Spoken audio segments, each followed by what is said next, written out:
Di balik pesatnya kemajuan teknologi saat ini, ada satu hal yang memegang peranan sangat penting dalam hal ini. Tidak lain dan tidak bukan adalah literasi. Literasi bukan hanya mengenai membaca dan menulis, namun kemampuan memahami berbagai persoalan hidup dan mengambil keputusan yang tepat. Literasi merupakan fondasi dalam dunia kerja, keluarga, dan masyarakat luas. Namun sayangnya, Indonesia masih menghadapi tantangan besar dalam hal ini. Faktor-faktor seperti rendahnya akses terhadap buku dan perpustakaan, ketidakmerataan kualitas pendidikan, serta adanya dominasi media sosial menjadi penyebab utamanya. Melihat kondisi saat ini yang sangat membutuhkan perhatian serius, Warung Pasinaon atau yang biasa dikenal sebagai Wapas, kini hadir sebagai ruang belajar alternatif yang inklusif dan menyenangkan. Wapas menyediakan tempat yang ramah bagi anak dan juga masyarakat. Di sini, kegiatan belajar bukanlah hal yang membebani, namun justru menjadi hal yang menyenangkan. Di sini, belajar dapat dilakukan dengan berbagai cara seperti bermain, berdialog, dan berbagi cerita. Untuk mengetahui lebih lanjut bagaimana visi dan misi dari Warung Pasinaon, mari kita simak bersama penjelasan langsung dari Ibu Trita selaku penggerak dan juga pendiri dari Warung Pasinaon, dan melihat bagaimana pandangan dari tokoh adat Bergaslor mengenai Warung Pasinaon ini. Perkenalkan Ibu Tirta, nama saya Anaya Raisya Firmansyah. Hari ini saya akan mewawancarai Ibu Tirta sebagai salah satu perwakilan dari kelompok 4 dalam KKNT ini di Bergaslor dan juga mitra bersama Warung Pasinaon. Hari ini saya akan bertanya sedikit tentang Warung Pasinaon dan juga mungkin bagaimana Warung Pasinaon ini sudah serta-merta menjaga kebudayaan di Bergaslor ini juga. Untuk itu, apakah Ibu boleh menceritakan sedikit dahulu tentang latar belakang Ibu dan bagaimana Ibu mulai terlibat dalam dunia literasi dan budaya di Bergaslor? Oke, Mbak Naya dan teman-teman dari tim KKN tematik ya, Undip. Oke, terima kasih. Saya Bu Tirta dari Taman Bacaan Masyarakat Warung Pasinaon. Jadi Taman Bacaan Masyarakat itu dulunya itu berada di bawah, merupakan bagian dari proyek pelestarian budaya baca dan juga untuk ini ya, keaksaraan fungsional. Awalnya begitu. Jadi dulunya adalah dari program pemerintah. Biasanya di bawah PKBM, Pusat Kegiatan Belajar Masyarakat.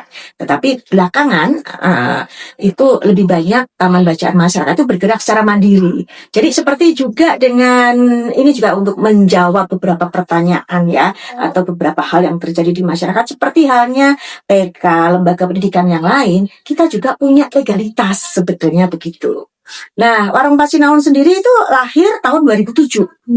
Gitu kan, sudah cukup lama.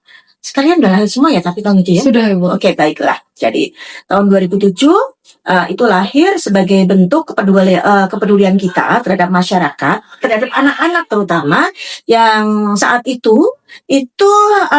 kita mulai ada ini ya, dari awalnya itu kan daerah Bergaslor, itu kan lingkungannya adalah pertanian. Begitu. Terus kemudian dari 2000 ke atas begitu, itu masuk ke daerah industri. Nah, ketika masuk ke daerah industri itu, maka anak-anak itu lebih banyak bermain tanpa pantauan orang tua, karena ibunya itu terserap di dunia kerja, bapaknya bekerja juga, akhirnya di rumah tanpa perhatian. Nah, kami memberikan ruang dalam bentuk rumah komunitas. Tuh, dulu kita tidak tahu apakah itu taman bacaan masyarakat atau apa. Yang penting kami memberikan rumah komunitas, ruang aman, ruang nyaman begitu ya untuk anak-anak. Dan kemudian lahirlah Taman Bacaan Masyarakat Warung Pasinaon. Awalnya cuma Warung Pasinaon aja begitu.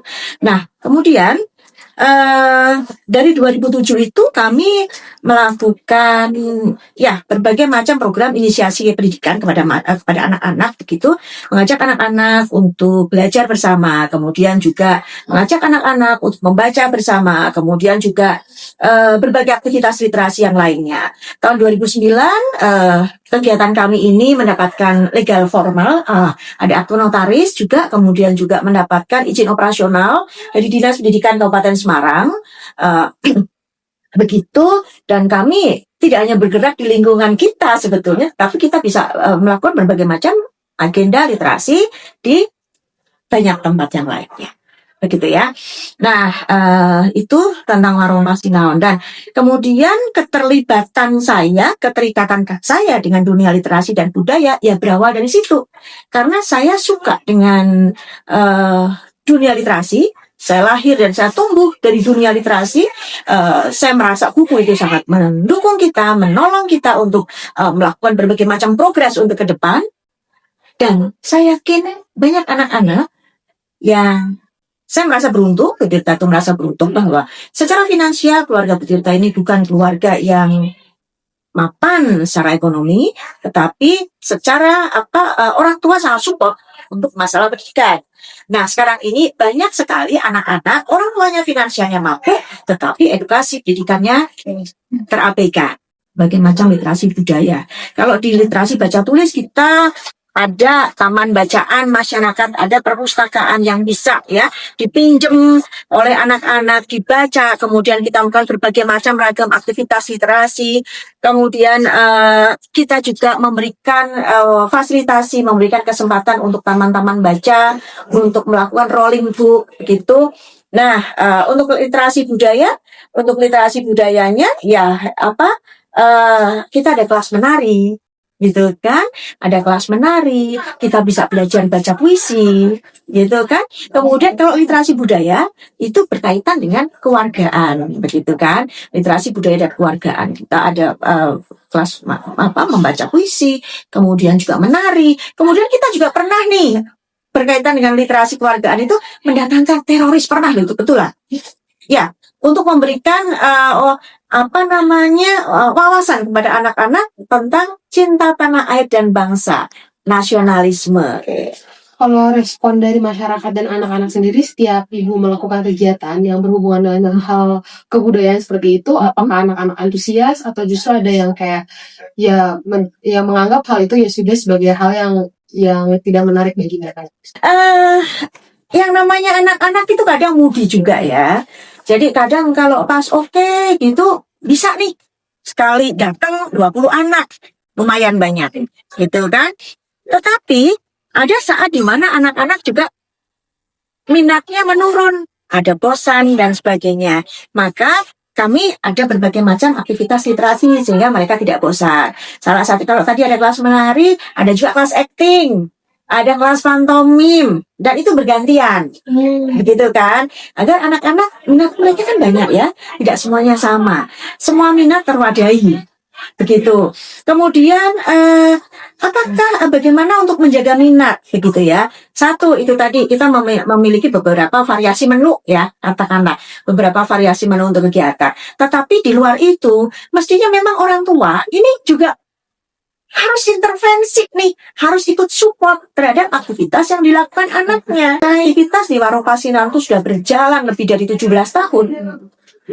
Kami tetap harus selalu mengingatkan, memiliki harus ada agenda-agenda baru, terus kemudian juga memberikan variasi-variasi baru sehingga anak-anak itu merasa tergerak, merasa tersemangati, termasuk kedatangan kalian, gitu ya. Kedatangan kalian ini juga membuat anak-anak itu dekat.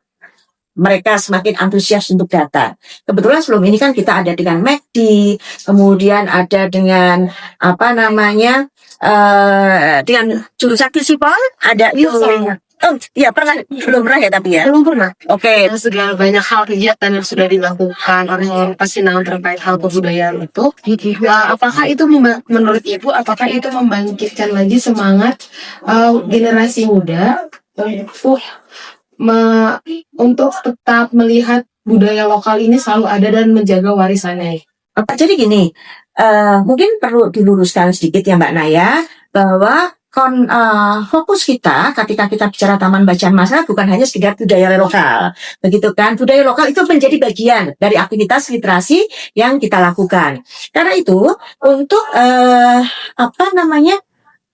untuk agenda budaya lokal itu kita mencoba satu itu tadi melalui seni tari, kemudian juga bagaimana kita menumbuh kembangkan lagi permainan-permainan tradisional, begitu. Nah itu juga sedikit banyak kita memberikan intervensi kepada anak-anak itu bagaimana mereka meminimalisir untuk untuk apa dengan gadget begitu kan? Itu apakah itu ada dampaknya kepada anak-anak? Ya, insya Allah sedikit banyak itu berdampak. Ketika anak-anak lama tidak bermain lomba tali, mereka tidak bermain dakon di sini, mereka ternyata antusias, itu otomatis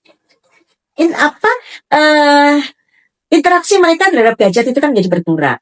Tapi memang untuk menarik remaja dan dewasa itu memang kita masih butuh ekstra keras nih, kerja keras. Kenapa? Waktu mereka jam sekolah mereka sudah cukup panjang. Katakanlah mereka datang ke sini itu lebih pada membuat tugas, gitu kan. Terus ya berbeda interaksi dibandingkan dengan anak-anak yang masih berusia lebih rendah, masih SD, TK seperti itu. Gitu. Lalu ini mungkin terakhir ya Bu, apakah Ibu ada pesan sendiri untuk anak muda di Bergaslor khususnya untuk agar tetap melestari budaya daerahnya, dan juga menurut Ibu apakah ada cara terbaik dalam menjaga warisan budaya agar tidak hilang di telan zaman sendiri? Oke, baik. Ketika kita bicara budaya lokal, warisan budaya, gitu kan, kadang-kadang orang itu tiba-tiba saja menjadi panik ketika reog mau dicaplok nih oleh Malaysia, katakanlah. Ketika batik diakui sebagai milik negara lain, ketika produk-produk yang kita punya itu diklaim sebagai milik orang lain, baru mereka kebakaran jenggot, yang laki kebakaran jenggot. Tetapi sementara ketika kita masih ya mungkin remaja masuk ke usia dewasa, itu mereka merasa bahwa itu bukan sesuatu yang perlu dipedulikan, bukan sesuatu yang harus dijaga. Nah, rasanya kita harus kembali lagi bahwa ketika dunia itu semakin modern, ketika kita itu memasuki era global dan dunia itu tidak lagi bersekat, justru yang mengandung unsur-unsur tradisional, mengandung unsur yang heritage begitu ya, yang warisan-warisan kuno itu menjadi sesuatu yang seksi. Ya kasih. Ketika semua orang ke dance, gamjong itu jadi mahal harganya. Betul? Ya. Ketika orang itu kecanduan K-pop. Anak-anak muda yang mencintai budaya, ya, justru dia laku ketika dia harus melakukan pertukaran pemuda, belajar, dan sebagainya. Yang dicari bukan anak-anak yang bisa ngedance, bukan anak-anak yang jago, Jago nanji. yang jago seperti itu loh. Itu makanya perlu bagi kita untuk jangan lupa diri. Kita ada di mana? Apalagi ketika kita budaya lokal, ketika kita bicara warisan budaya leluhur, ada nilai-nilai karakter yang ditanamkan, ada nilai-nilai karakter yang harus dijaga. Dan itu ketika kalian menggemari K-pop, kemudian menggemari cuman tayangan-tayangan luar, nilai-nilai tradisi kita itu akan meluntur dengan sendirinya. Nilai karakter kita itu akan berbeda. Padahal itu yang membedakan kita dengan yang lain. Jadi anak-anak ini, ayolah kita dari hal yang terkecil. Kalau kita bicara literasi, maka orang tua ini mari kita belajar untuk mendekatkan, melakukan bonding kepada anak. Salah satunya adalah dengan membacakan cerita-cerita. Salah satunya cerita yang berbasis kearifan lokal kita, gitu kan. Kalau tidak bisa mendongeng, boleh kok sekarang menggunakan read aloud. Nah, itu kan nggak harus mendongeng nih, karena mendongeng itu lebih sulit. Ketika read aloud itu proses interaksi, komunikasi antara anak dan mereka yang lebih dewasa itu terjalin. Begitu. Kemudian untuk kalian yang lebih dewasa, lebih besar lagi, mungkin SMP, SMA, apalagi yang kuliah, kalian bisa juga mengajak anak-anak ini untuk belajar memperkenalkan budaya tradisi. Itu satu. Gadget kita itu kan juga ada kan ya nilai-nilai budaya yang bisa dikenalkan. Oke lah kalau mereka melakukan itu. Di lain itu buku-buku itu kembali lagi ada read aloud bisa dilakukan, membaca terpimpin, berbagai macam ragam aktivitas literasi yang lain, termasuk juga yuk bermain drama, gawe dongeng, pakai wayang pakai wayang kardus, kemudian wayang disesuaikan. Bagaimana pendekatan memperkenalkan tradisi dan kearifan lokal itu dilakukan dengan memperhatikan unsur kekinian. Gitu ya. Kalau misalnya anak-anak langsung diwarai suluk, berat bagi mereka. Diwarai boso-boso yang daki-daki sesuai kita bicara tentang bagaimana memperkenalkan anak pada wayang, katakanlah ya. Anak-anak daki-daki mereka nggak nyampe. Tapi ketika mereka membuat wayang kardus, mereka bisa saja menggunakan tokoh-tokoh ya kekinian. Tetapi kita masukkan karakter wayang, gitu kan? Atau misalnya di mix nih, misalnya Gatotkaca. Kalau yang sekarang itu siapa yang ini? Ada tokoh misalnya yang Iron Man.